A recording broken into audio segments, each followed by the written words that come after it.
त्या ठिकाणी आपण क्वेश्चन नंबर 17 सॉल्व करणार आहे. The deflection in a galvanometer falls to 1/4 when it is shunted by 3 ohm resistance. तर गॅलोनोमीटरमध्ये जे डिफ्लेक्शन आहे ते कमी फॉल होणार आहे 1/4 पर्यंत जेव्हा त्याला शंट रेजिस्टन्स कनेक्ट करणार आहे 3 ओहम इतका. In additional shunt of 2 ohm is connected to earlier shunt. जो आधीचा शंट रेजिस्टन्स आहे त्याला पुन्हा आणखीन एक शंट रेजिस्टन्स कनेक्ट करायचा 2 ओहमचा. The deflection in galvanometer falls to. तर ते गॅलोनोमीटरमध्ये डिफ्लेक्शन किती प्रमाणात फॉल होणार आहे ते आपल्याला या ठिकाणी फाईंड करायचं. हा क्वेश्चन 2018ला आलेला होता. याच्या 4 ऑप्शनपैकी पहिलं जे ऑप्शन आहे ए ते आहे 1/2, सेकंड ऑप्शन आहे बी 1/3, सी ऑप्शन आहे 1/4 आणि डी ऑप्शन आहे 1/8.5. तर या 4 ऑप्शनपैकी या क्वेश्चनचा करेक्ट आन्सर काय असणार आहे तर आपण याला सॉल्व करूया आणि मग डिसाईड करूया. तर या क्वेश्चनमध्ये आपल्याला डिफ्लेक्शन दिलेलं गॅलोमीटर ते फॉलो होतं आहे 1/4 जेव्हा आपण शंटमध्ये 3 ओहम रेजिस्टन्स कनेक्ट करणार. ओके, तर या ठिकाणी काम करतो, डायग्राम काढतो. तर याच्यातून करंट पास होणार आहे किती तर I इतका. ओके, आणि त्याच्यानंतर आपल्याला या ठिकाणी गॅलोनोमीटर दिलेला आहे. गॅलोनोमीटरचा रेजिस्टन्स जो आहे तो आपण कशाने पे केला तर G ने. आणि त्याच्यानंतर त्याला एक शंट कनेक्ट करायचा. शंट म्हणजे काय, पॅरलल. आणि हा जो शंट रेजिस्टन्स आहे हा शंट रेजिस्टन्स किती कनेक्ट करायचा 3 इतका. मग जो टोटल करंट आहे किती आहे I इतका. आणि या गॅलोनोमीटरमधून जो करंट पास होणार आहे तो किती असणार तर IG इतका. हा शंट रेजिस्टन्स जो आहे तो कशाने पे केला तर लेटर S ने रिप्रेझेंट केला.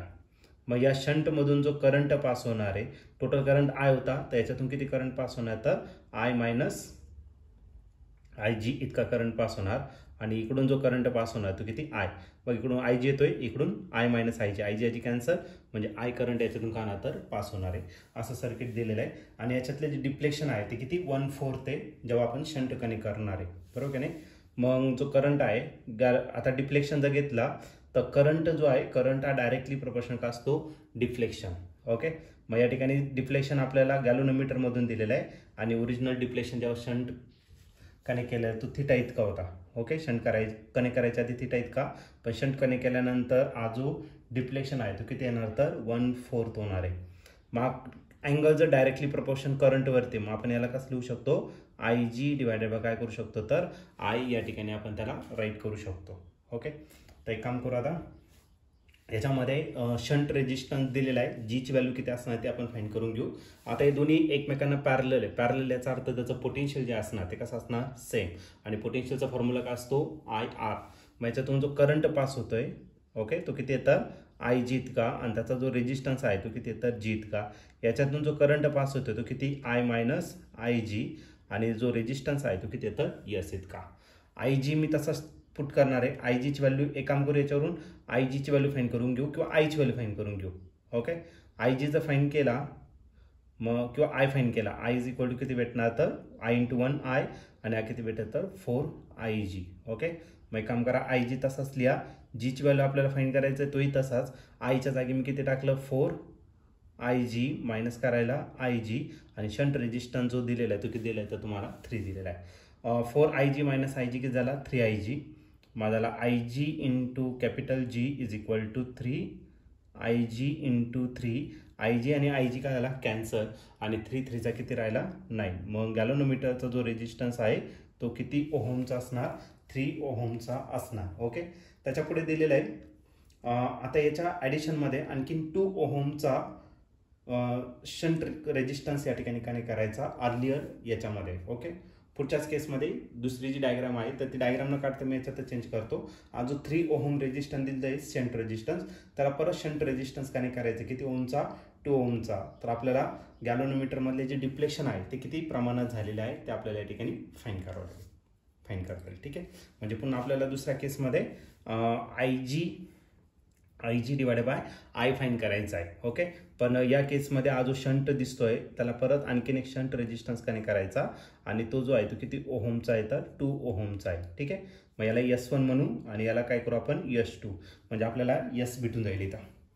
ओके, शंट रेजिस्टन्स या ठिकाणी भेटून जाईल जेव्हा ते पॅरललमध्ये कनेक्ट करणार आहे. पॅरललमध्ये आपण काय करतो, रेसिप्रोकल घेऊन त्यांची ॲडिशन. पण जर दोन रेजिस्टन्स जर असेल तर तुम्ही डायरेक्टली काढू शकता.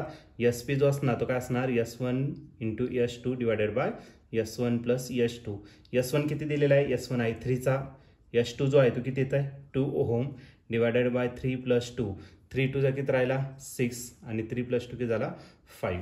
मग हा जो रेजिस्टन्स आहे तो किती असणार 6 डिवायडेड बाय 5 ओहम इतका असेल. ओके, तर या दोघांचं कॉम्बिनेशन झालं. मग आता जो करंट असणार आहे तो काय घेतला तर आपण IG घेतला. त्याला एक काम करू, IG डॅश कन्सिडर करू. तो आपल्याला फाईंड करायचा. IG dash divided by I dash तो आपल्याला फाईंड करायचा. मग आता सर्किटमध्ये आपला चेंज होणार. हा जो I आहे तो काय होणार I डॅश. IGच्या जागी IG डॅश केला म्हणजे इथला जो असणार तो काय I - IG डॅश. मग IG डॅश आणि रेजिस्टन्स किती झाला तर G इतका झाला. आणि याच्यातून जो करंट पास होतो या दोन्ही याच्यातून तो किती I डॅश - IG डॅश. आणि जो रेजिस्टन्स आहे तो आपण SP कन्सिडर केलेला आहे. ओके, IG डॅश आपल्याला फाईंड करायचं तो तसा असू द्या. जीची व्हॅल्यू आपण फाईंड केली किती तर 9. I डॅश तोही तसाच असू द्या. IG डॅश पण तसाच असू द्या. आणि जी SPची व्हॅल्यू किती आहे तर 6 डिवायडेड बाय 5. ओके, 6 आणि 9 कोणत्या टेबलमध्ये 3च्या. 3 2 जा 6 अँड 3 3 जा किती राहिला 9. मारायला 3 IG dash is equal to I dash minus IG आणि इथं करायला तर तुमचा 2 डिवायडेड बाय 5. 5 इकडे डिवायडेड आहे, इकडे काय करा मल्टिप्लाय करा. मल्टिप्लाय जर केलं तर 5 3 जा किती होणार 15 आणि याला मल्टिप्लाय करा.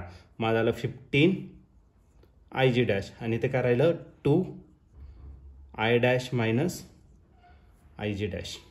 ओके, तो फक्त याला सिम्प्लिफाईड करायचं. 15 IG डॅश मी तसाच लिहिला आणि 2ने जर मल्टिप्लाय केलं 2 I dash minus 2 IG dash.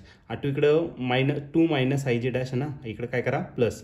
मग 15 IG dash plus 2 IG dash is equal to काय आला 2 I डॅश. 15 + 2 किती झाला 17 IG dash is equal to 2 I dash. आणि आपल्याला काय फाईंड करायचं डिप्लेशन फाईंड करायचं म्हणजे IG divided by I find करायचा. मग नवीन याच्यात काय भेटेल IG डॅश डिवायडेड बाय काय भेटला I डॅश आणि तो किती भेटेल तर 2 डिवायडेड बाय 17. 2च्या टेबलमध्ये 17 नाही आहे पण त्याला आपण काय करू शकतो तर डिवाइड करू शकतो. 2 1 जा 1 2 8 जा किती राहिलं 16. एक उरला म्हणजे पॉईंट द्यावा लागेल 10 झाला. आता 2 5 किती झाला 10. मग IG dash divided by I dash म्हणजेच आपला काय depletion θG dash divided by काय θ डॅश. तर हा जो डिप्लेशन आहे हा किती असणार तर 1/8.5 एवढं टाइम्स असणार. आणि या ठिकाणी ऑप्शन जर चेक केलं तर ऑप्शन नंबर D जो आहे तो या ठिकाणी आपला करेक्टली मॅच होतोय. मग या क्वेश्चनचं जे आन्सर असणार आहे ते ऑप्शन D असेल. आणि ऑप्शन D म्हणजेच काय तर deflection in galvanometer falls to 1/8.5. Okay, एवढे डिप्लेक्शन त्या ठिकाणी फॉलो होणार.